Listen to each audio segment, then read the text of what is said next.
this whole big space of wall here, nothing on it. Because it's concrete. It's hard to stick anything up there. So I'm going to put a piece of plywood up so I can start hanging some of the tools that I use on the woodworking bench.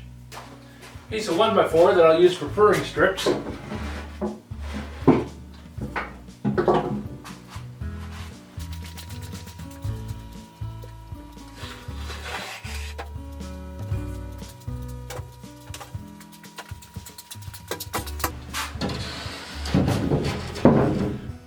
This is a piece of 1/2-inch marine plywood that I use to repair the transom on the boat. I don't expect I'll need another transom on that boat for quite a long time. I don't make that many boating projects.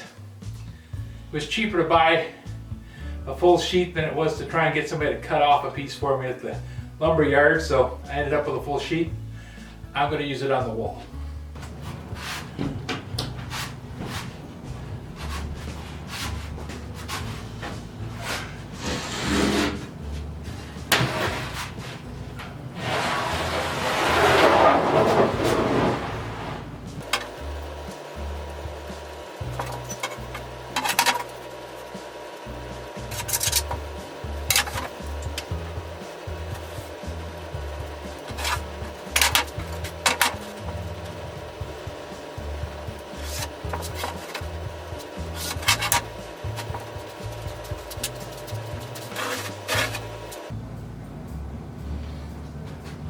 Make sure that when I cut that off, I don't end up over the top of my workbench.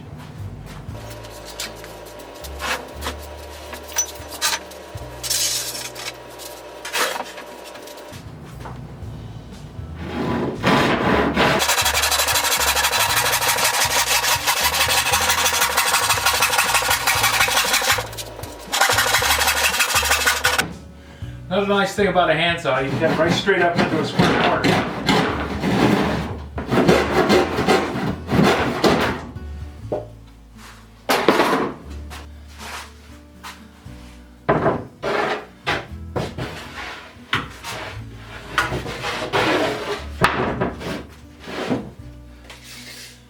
Because I have the window over here, I'm going to cut one of the furring strips 9 inches shorter than the others. I'm not going to take them up all the way to the rafters, there's no need, and there's also plumbing and wiring in behind here. So I'm going to leave the plywood short of that so I can get up to it and service it if I need to.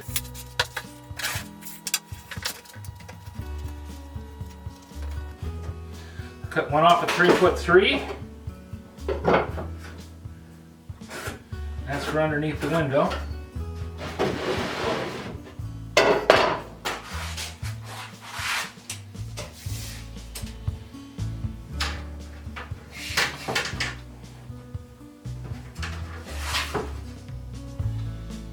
Cut the next one off at 4 feet.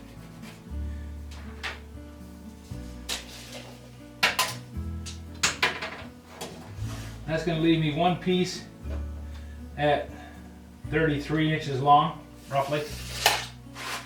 That's going to be too short to do anything with. So I'm going to use this piece of 1.5 as the center furring strip.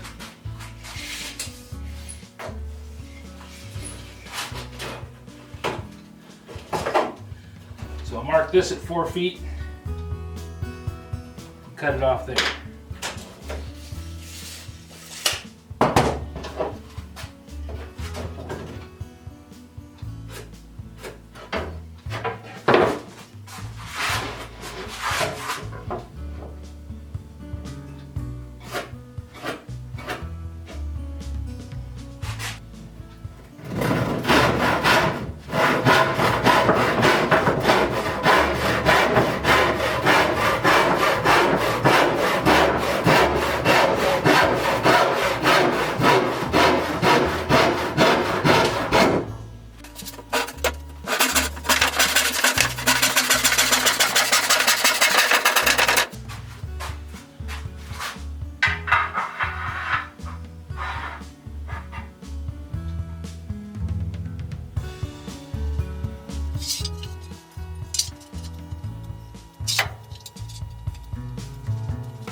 Okay, I'm going to drill pilot holes. So using these number 10 pan head screws, I can anchor this 3/4 inch board into the wall to the full depth of the poly anchor. I'm going to use this 3/16 drill bit to drill pilot holes in the 1x4.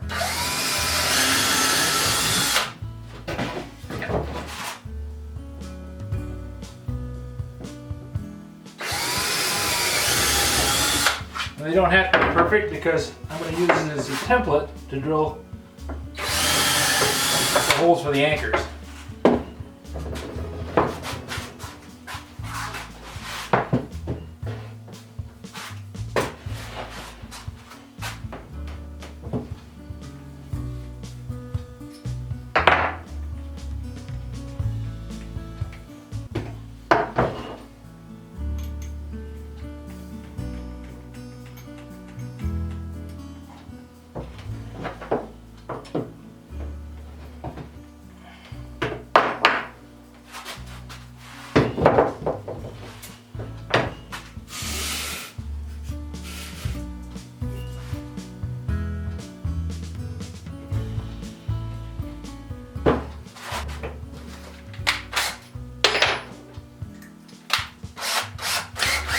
Just going to use this to make a mark in the wall because it'll go through the 3/16 pilot hole.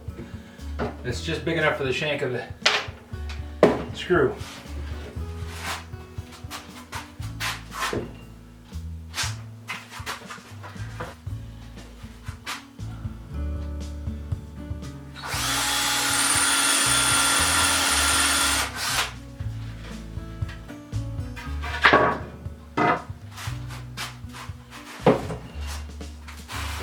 Now I'll use the hammer drill to drill the first hole, and that'll line up the board to drill the rest of them.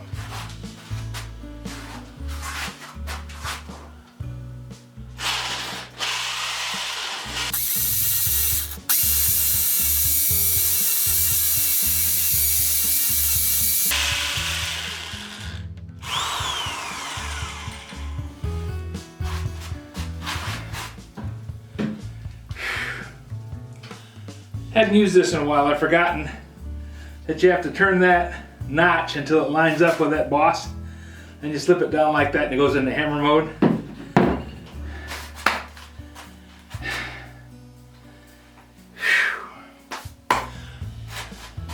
Drills a lot faster that way.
You always want to start all the screws before you tighten any of them down, in case you got to move something around just a little bit.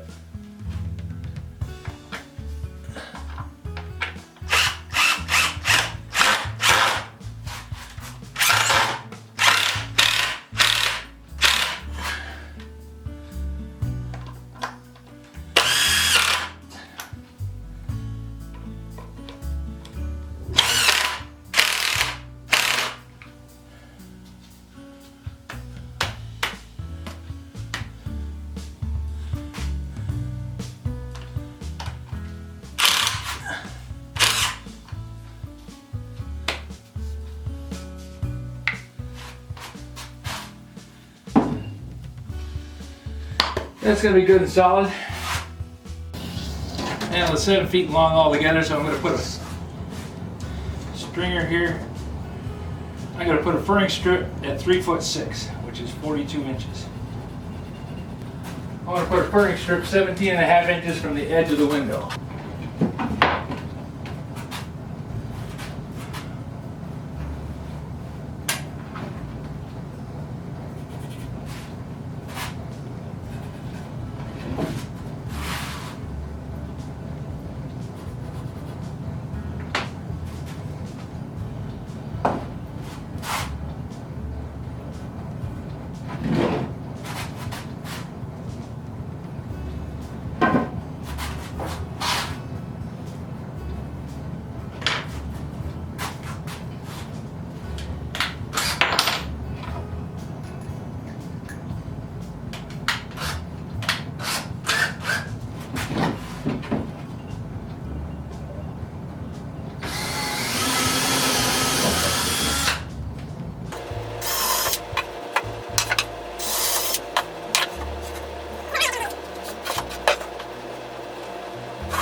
That gives me something to lay the edge of the board up against,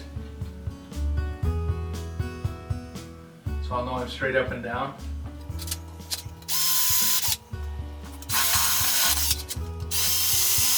I don't have to be perfectly plumb, but I want to be reasonably close.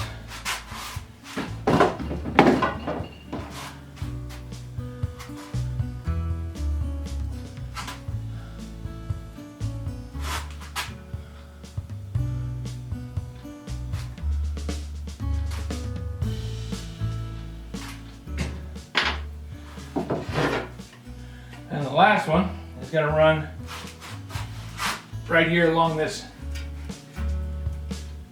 edge of the window. I want to put a little room on the end of this furring strip, so if I decide to, I can add on and go that way with another panel.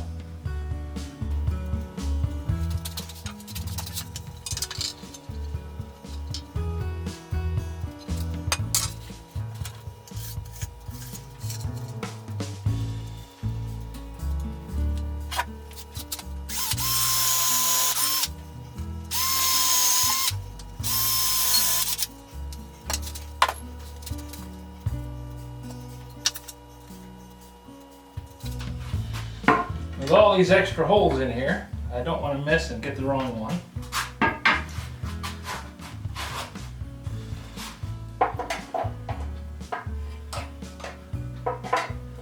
I'd easier to take a second, mark it with a pencil, and then go back later and try to figure out what you're going to do about a hole in the wrong spot.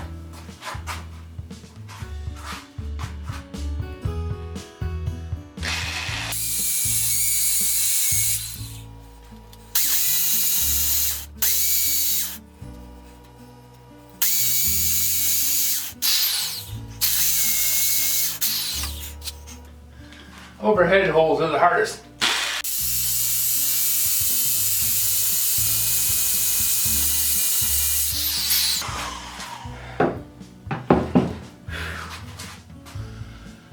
It takes a bit of doing.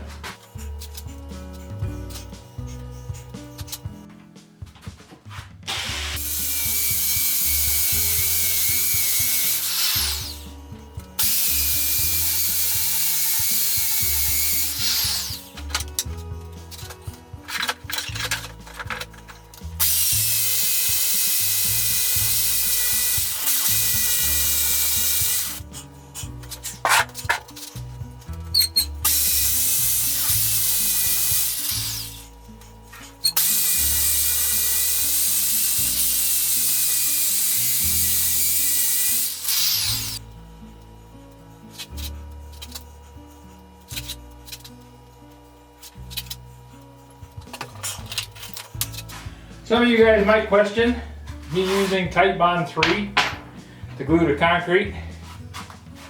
Been my experience, if you spill some on the floor, you better have a hammer and chisel to get it up because it's not coming off any other way.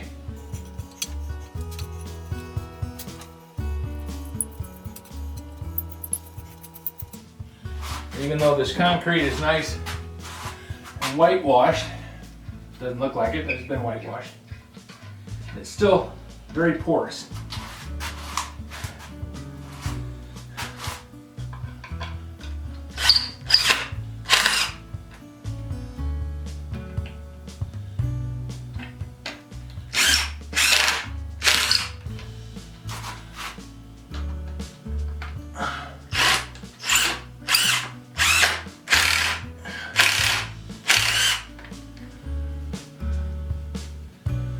There.